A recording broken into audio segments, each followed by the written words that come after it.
하박국서 3장 16절로 19절 말씀입니다. 제가 봉독해 드립니다. 내가 들었으므로 내 창자가 흔들렸고 그 목소리로 인하여 내 입술이 떨렸도다. 무리가 우리를 치러 올라오는 환난 날을 내가 기다림으로 내 뼈에 썩이는 것이 들어왔으며 내 몸은 내 처소에서 떨리는도다. 비록 무화과나무가 무성치 못하며 포도나무에 열매가 없으며 감람나무에 소출이 없으며 밭에 식물이 없으며 우리의 양이 없으며 외양간에 소가 없을지라도 나는 여호와를 인하여 즐거워하며 나의 구원의 하나님을 인하여 기뻐하리로다. 주 여호와는 나의 신이시라. 나의 발을 사슴과 같게 하사 나로 나의 높은 곳에 달리게 하시리로다. 이 노래는 영장을 위하여 내 수금에 맞춘 것이니라. 아멘. 7월달은 감사의 달입니다. 맥주감사 절기를 지키게 되고요. 또 저희 교회는 7월달이 우리 교회를 설립한 지 35주년 기념예배를 드리면서 우리 하나님 앞에 우리가 어떻게 감사하는가 하는 것을 그렇게 생각해 보았습니다. 우리 예수 믿고 신앙하는 우리들이 감사하는 모습을 보면은 첫 번째로 조건적인 감사합니다. 내게 베풀어 주신 하나님의 은혜가 경험되었을 적에 우리가 감사하게 되는 것이지요.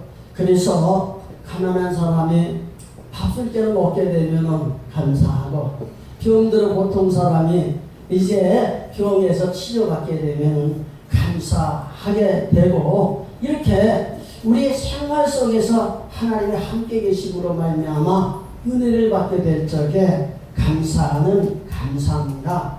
두 번째로는 깨달음에서 오는 감사합니다.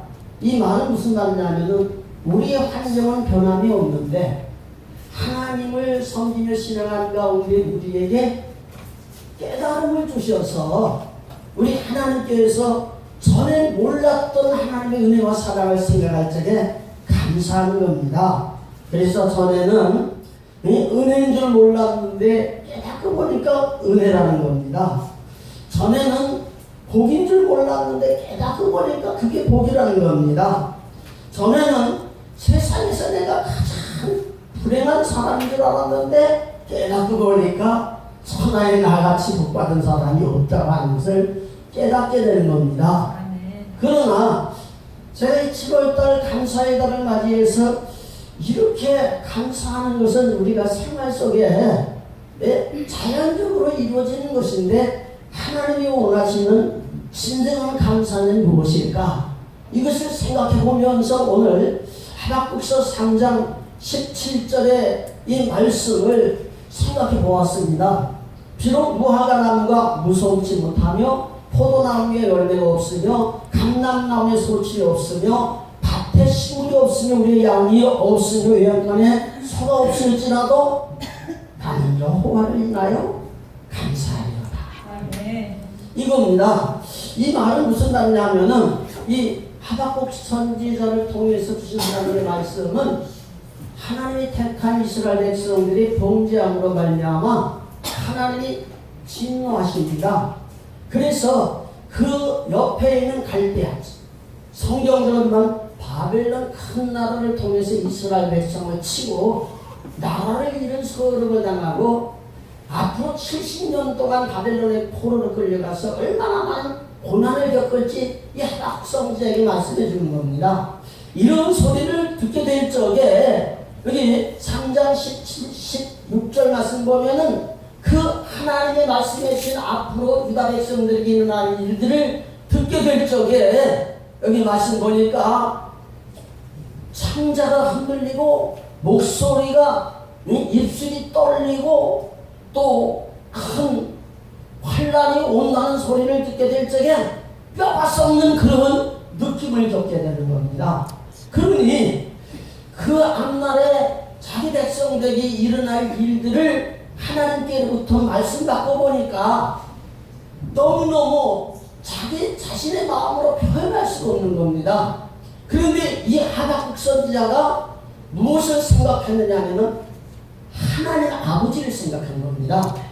하나님은 유다 백성을 택하셨고 택한 유다 백성을 진노하셨고 진노로 끝나는 것이 아니라 그들을 단련하신 후에 다시 황무한 황폐한 곳을 에덴 동산을 같이 변화시켜 주시는 하나님의 언약의 말씀을 생각하게 될 적에 비록 지금 당하는 환난은 육신적으로 비극이고 환난은 우리를 고통스럽게 해주는 것이기 때문에 심장이 흔들리고 입술이 떨리고 뼈가 녹는 것 같은 그런 심령 속에서도 여호와 하나님을 인하여서 난 감사하겠다.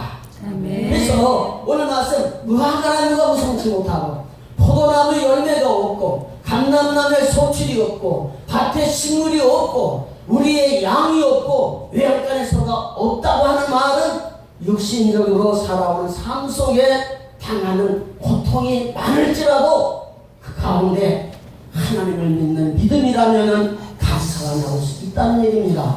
그래서 본문 말씀 18절 말씀 보면은 어떻게 감사했습니까? 나는 여호와를 인하여 즐거워하며 나의 구원의 하나님을 인하여 기뻐하리로다.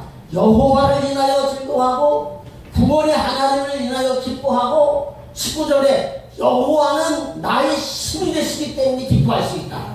이 말은 무슨 말이냐면은 하나님은 살아계시다. 성부 하나님이 만물을 창조하시고 창조한 이 세상을 섭리하시고 구원의 길을 열어주셔서 우리들이 범죄에서 죄와 사망 가운데 멸망할지라도 하나님께서는 여자의 후손을 통해서 우리를 구원해 주실 구원을 계획하시고 하나님께서 계획하신 가운데에 사랑의 예수님을 보내주셔서 예수님을 통해서 우리의 생명을 구원해 주시고 구원받은 우리들이 믿음을 살아가면서 성령의 능력을 심고 성령으로 이끌려 살게 될 적에 우리 환경 속에 어떤 어려움이 와도 결국 하나님의 은혜로 구원을 받는 데서는 그런 삶을 살 것이다. 이런 말씀을 보니까 이 말씀은 바로 성부 하나님의 사랑, 예수 그리스도께서 우리에게 베푸신 구속의 사랑, 성령으로 우리 안에 오셔서 우리를 뜻이고 그 성령이 우리를 이끌어주시는 이끌림을 받아 살게 될 적에 내가 아니라 내 안에 계신 그분이 나를 이끌어 달려나심으로 말미암아 오늘 우리들이 살아가는 삶 속에 어떤 어려움이 온다고 그것만 바라보고 사는 삶이 아니라 구원의 하나님을 바라보며 오늘 우리에게 연단하신 하나님의 연단을 거친 후에는 우리에게 베풀으신 하나님의 구원의 역사가 축복의 역사, 은혜의 역사를 생각하게 될 적에 근심하고 염려하고 걱정하는 모든 것 다 뒤로하고 구원의 하나님을 향하여 이 하박국 선지자와 같이 찬양하며 영광 돌리는 그런 삶이 우리에게 일어나리라 믿습니다. 아무쪼록 하나님을 믿는 확실한 믿음의 근거를 가지고 신앙하면서 우리 생활 속에 인간을 인하여 환경을 인하여 어떤 어려움이 온다 할지라도 하나님을 바라보며 우리를 구원하시고 우리를 인도해 주시고 우리를 축복해 주신 그 하나님의 베풀어 주신 앞날을 바라보면서 영광 돌리며 하나님의 은혜 속에 승리하는 여러분의 삶이 되시기를 주의 이름으로 축복을 드립니다. 아멘. 아멘.